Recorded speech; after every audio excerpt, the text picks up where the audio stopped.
Hey everybody, I'm Russo. I do a little work here and there, and it looks like we're back in the research workshop. This time again to talk about tiny buildings. Tiny buildings, in this case 6mm scale or thereabout, and we're going to start with something that if you've been watching the channel for a while, you've seen before. An Imperium Building from Thingiverse, and I'll try to put all applicable links in the description. Links if there are links, because a few of the things today do come from places. So this is from Thingiverse. We're looking at it because it loops, and I might blather a little extra talky, because hey, it is nice to take a break from cutting out tiny pieces of paper. Anyway, yeah, Imperium Building, as noted before, this thing does have some modifications, and hey, let's admit to ourselves it could use a few more, but in all, it's alright. The big change here from the original 3D printing project is that this was sliced on all 3 axes, and then the build files were generated from that, so it goes together like a box. Like a woodworking project. And I know with 3D printer you want to go all Popeil style, set it and forget it, but when you're working in paper you have to do things a little bit differently. So this isn't exactly what I'm looking into this time. We're looking at some more advanced things, because layering each side and building it like a box is cool if you have flat surfaces for the outside of the building, but even here you can see it has its failings, where I think most notably the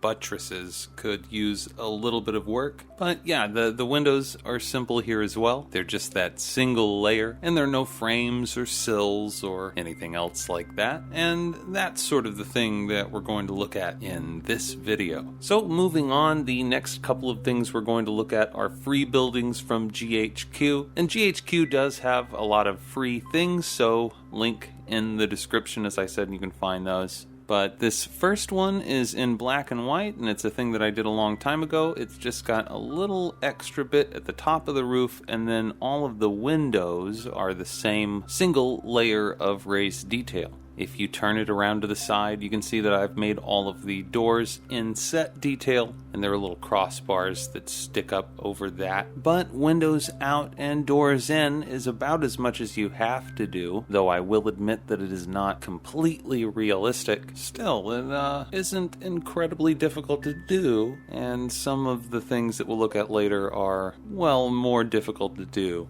And yeah, this really says nothing of the shingles, which are just printed on, and we will address that slightly with our second building from GHQ and their free model set. And wow, this one's in color. Also, this is standard printer paper. It's not completely glued together. It's just trying to see how different amounts of layering work. So all those windows on the last one, or really all the differences in the thicknesses of the layers, were doubled from this. But yeah, that one you could see better. This one is more realistic. So first, the roof, you can see the first 4 layers here. I've taken the time to cut out all of the shingles, and I didn't do a great job, but you can tell it looks a lot better than the next 4 layers, which are just cut straight, and which you basically can't tell were cut out or layered at all. So this portion with the shingles, I would say, is time consuming, but definitely worth the effort, especially if you're not using textures like this, but if you're painting things by hand. This is going to make the painting very easy.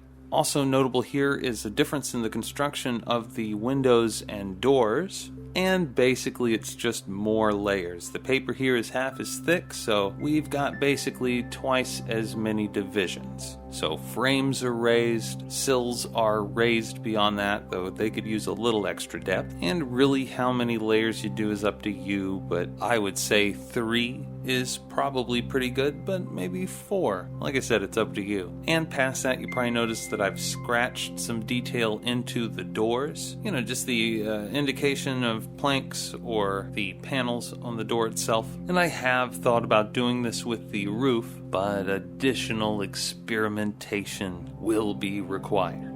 And moving on, once again, we have an incomplete model of CJ's house from Grand Theft Auto San Andreas. There is no railing or support for the second floor above this patio. No stairs, no decorative triangle bit above the door. no garage. There are a lot of things missing, and a few places that just had to be made up with blank paper because, hey, this is a video game model, and they don't have to make it good or make it make sense. But yeah, this is from the PC version of Grand Theft Auto San Andreas, and if you have a copy of the PC version, then the files are all there. Just go to an appropriate website, gtagarage.com or something like that, and you'll need a bunch of stuff to get that out of the game and working in whatever 3D modeling program you use. And yeah, as you can see, I'm only halfway through the process of making it work for me, and yeah, it just doesn't work for me right now. Right now, it is just a visual aid, and it's mostly useful to talk about wooden siding and I guess what you call American-style square shingles. Not really square. I mean, they're square on the corners as opposed to those GHQ shingles, which were all, pointed on the ends. But yeah, the use of this model is fairly limited, at least for my purposes, to a measuring tool because, and I'll lift this up to show you the inside, it's just a bunch of geometry going through other geometry. But hey, the outsides are about right. I mean, they're not quite right. If you've ever played Grand Theft Auto San Andreas, the roof isn't straight. And you can confirm that in whatever version of the game you have access to. Just start up a new game and go up on the roof. But yeah, this just needs a redesign to be more like the Imperium Building, i.e. it just needs to be made like a box. And then it'll go together fine. I mean, what you see here is from Pepakura, and the Pepakura process is a long and arduous one if you're wanting to make something this detailed and this small, and you're still going to have to take extra steps to add on the sort of detail that we're accustomed with here. So yeah, the point of this is to talk about shingles and wooden siding, or I guess it could be aluminum or plastic siding, who cares?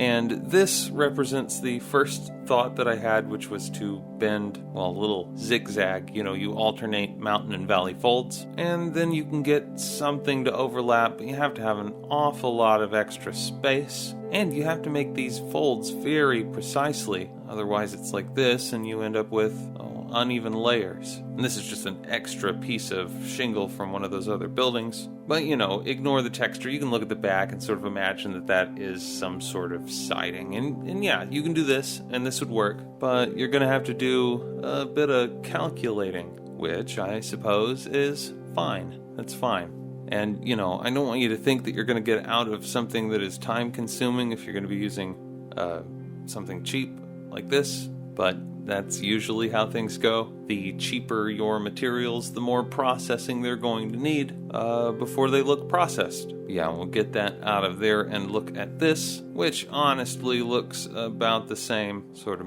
made both of these in a hurry. But this one is not the long strip that's all bent down. It is smaller strips that are all bent down. And this is basically the same thing that I did with the shingles on the color printed GHQ house, but with an extra step. So the back is just blank, and that's a bunch of pieces that are all glued to one piece as a backing.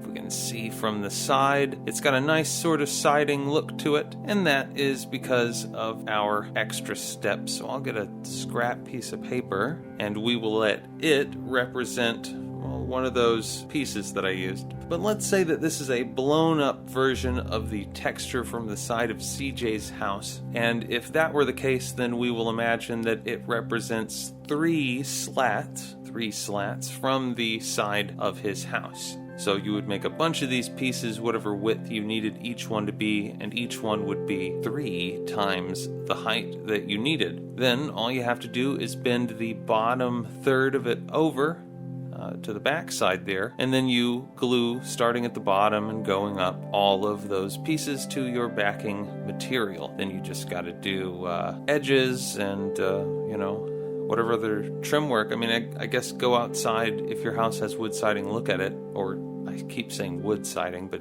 any sort of siding, paper siding, like this siding. But you would do all of this siding work on each of the sides of the building, like, sides of a box, and then you glue those sides together, like you would the side of a box. And that is sort of similar, but also sort of in contrast to another building that we've done, and this is a 40K style building, or or I guess in this case an epic 40K style building. Just, a little too bright and colorful for that. But yeah, it has all of the little cross parts and the little corner pieces that you would need on a building with siding. It's just that this one has painted on bricks, and you can see these don't look great in places, but it's real dainty work to do. And I think about scoring lines in here, and I definitely wouldn't want to glue bricks on this. I've done that at 28mm scale, and it's just not great. But I don't know, until I find something that has a good negative of this texture that I could just press onto a piece of paper, or until I experiment a little bit more with the siding, I think I'll just avoid bricks. But now around on the other side, you can see it's very simplistic. This would be like drywall for the walls, indication of where a floor used to be. Then we've got crumbling floor and beams and all sorts of things, but this could use a little bit more work as well, and maybe that could come in the form of floor paneling, or something like we did with the doors on that one GHQ building. But yeah, I guess that's where I am right now, just thinking about planks and siding and shingles and little detail like that. I think I have concrete down pretty well, or drywall, or anything that's really flat like that. And yeah, the bricks are still sort of a problem, but I think there's enough to worry about just here for a minute. Still, I would be interested in seeing what other people thought about this. Most modelers that do 6mm scale just make little boxes with little boxes on them. So maybe forget the 6mm scale, think about 28, and the sort of detail that you like on your structures. Maybe say something about that down there, past all the links. Oh, all the links. Yeah, I think I might have left one out, so I'm going to have to go check on that. But until next time, you've been in the research workshop on Russo Works, and I'm Rousseau, out.